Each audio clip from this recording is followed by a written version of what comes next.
നമസ്കാരം, ഇത് ഐബിൻ മലയാളം. കൊച്ചിയിൽ ലഹരിമൂത്ത് നടുറോഡിൽ നാട്ടുകാരെയും പോലീസിനെയും ആക്രമിച്ച യുവാവും സുഹൃത്തായ യുവതിയും അറസ്റ്റിൽ. പോലീസ് വന്നിട്ടേ ഉള്ളൂ. 5 ഗ്രാം കളക്ട് ചെയ്യാൻ കിട്ടിയില്ല, അതറിയോ? പിന്നെ നിന്റെ ഫോണിൽ ബാക്കി ഞാൻ നോക്കിക്കോളാം. ഓക്കെ,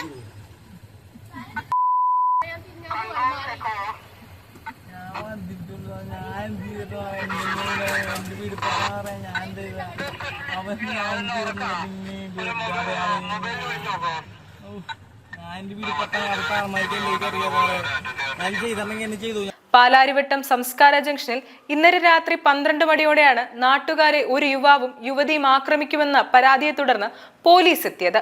പോലീസിനെ കണ്ടതോടെ ആക്രമണം അവർക്ക് നേരെയായി. യുവാവിനെ പോലീസ് കസ്റ്റഡിയിലെടുത്തു. ഇതോടെ പോലീസ് വാഹനത്തിന്റെ ചില്ല് യുവതി അടിച്ചു തകർത്തു. ഇരുവരെയും കസ്റ്റഡിയിലെടുത്ത പോലീസ് അറസ്റ്റ് രേഖപ്പെടുത്തി. കഞ്ചാവ് കേസിൽ ഉൾപ്പെടെ ഇരുവരും പ്രതികളാണെന്ന് പോലീസ് പറഞ്ഞു. News desk Aibin Malayalam.